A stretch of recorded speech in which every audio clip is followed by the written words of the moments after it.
वैसे तो हमारे देश में कई प्राचीन मंदिर मौजूद हैं, जो लोगों के लिए आस्था का केंद्र है।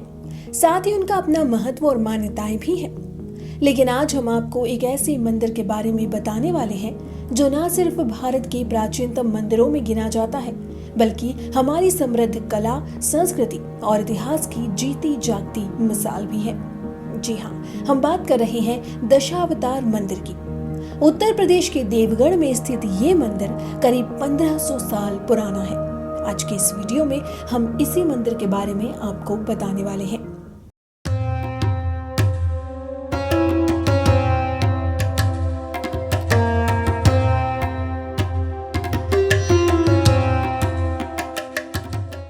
नमस्कार, स्वागत है आप सभी का द स्टोरीज ऑफ भारत के एक और खास एपिसोड में।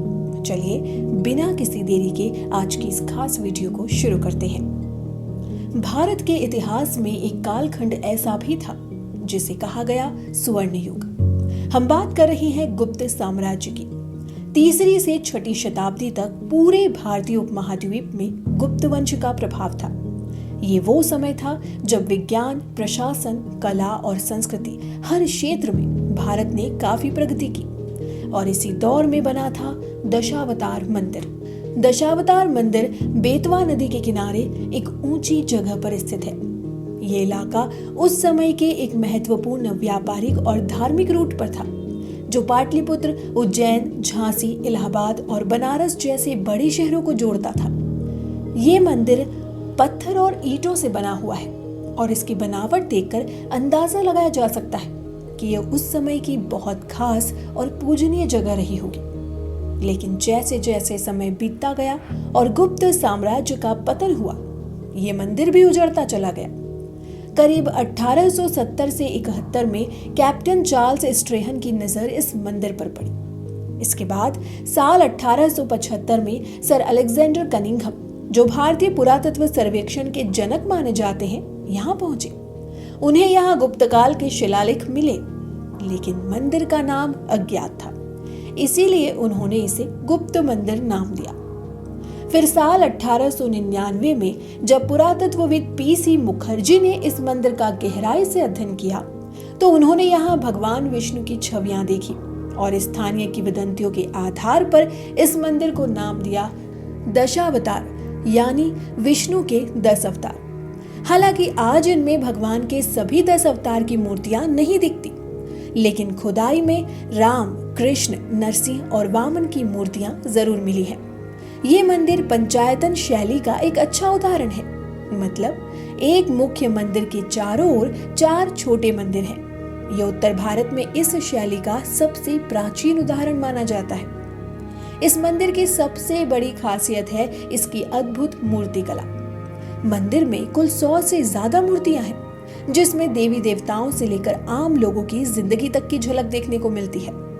मुख्य द्वार पर यहाँ गंगा और यमुना देवी की सुंदर छवियां दिखाई देती है, जिसमें गंगा मगरमच्छ पर सवार है और यमुना कछुए पर। ये मूर्तियां सिर्फ धार्मिक ही नहीं, बल्कि उस दौर की कलात्मकता और परिकल्पना को भी बताती है। मंदिर के अंदर और बाहर की दीवारों पर ऐसी छवियां उकेरी गई हैं जो विष्णु पुराण, रामायण और महाभारत से ली गई हैं। इनमें गजेंद्र मोक्ष, यानी एक हाथी को मगरमच्छ से बचाते भगवान विष्णु, नर और नारायण की तपस्या और शेषनाग की छाया में लेटे भगवान विष्णु की छवियां शामिल है। वहीं इसमें रामायण के दृश्य भी बहुत खूबसूरती से दर्शाए गए हैं, जैसे राम, लक्ष्मण और सीता का वनवास, लक्ष्मण द्वारा शूर्पणखा की नाक काटना और अशोक वाटिका में रावण का माता सीता को धमकाना। इनमें कृष्ण का जन्म, कंसवध और सुदामा के स्वागत का दृश्य खास तौर पर देखने लायक है। मूर्तियों में देवी देवताओं के साथ आम लोगों की जिंदगी को भी दर्शाया गया है, जैसे फूल तोड़ती हुई महिलाएं, नृत्य और ताल देती हुई लड़कियां। ये दृश्य हमें उस युग की सामाजिक संरचना, रिश्तों और मानवीय भावनाओं की गहराई तक ले जाते हैं। इन मूर्तियों से हमें पता चलता है कि उस दौर में धोती, कुर्ता, लहंगा, दुपट्टा और अनारकली जैसे कपड़े पहने जाते थे। वहीं गहनों में पायल, कमरबंद, झुमके, बाजूबंद, माला और कंगन आम थे। दिलचस्प बात यह है कि भगवान विष्णु को छोटी उंगली में अंगूठी पहने दिखाया गया है, जो किसी और मूर्ति में नहीं दिखता। ना ही किसी महिला के नाक में नथनी है। ये भी उस समय के सौंदर्य और परंपराओं के अलग नजरिए को दर्शाता है। आज दशावतार मंदिर की कई मूर्तियां दिल्ली के राष्ट्रीय संग्रहालय और अहमदाबाद के लाल भाई दलपत राय संग्रहालय में सुरक्षित है। इनमें से कुछ मूर्तियां सालों पहले चोरी भी हो चुकी हैं। और सबसे ज्यादा अफसोस इस बात का है कि इतनी अद्भुत विरासत होने के बावजूद देवगढ़ आज भी मुख्य धारा के टूरिज्म मैप पर नहीं है। अगर आप कभी उत्तर प्रदेश आए तो देवगढ़ जरूर जाएं। ललितपुर से ये जगह सिर्फ 30 किलोमीटर दूर है। बेतवा नदी के किनारे बसा ये स्थल इतिहास प्रेमियों और कला के दीवानों के लिए किसी स्वर्ग से कम नहीं।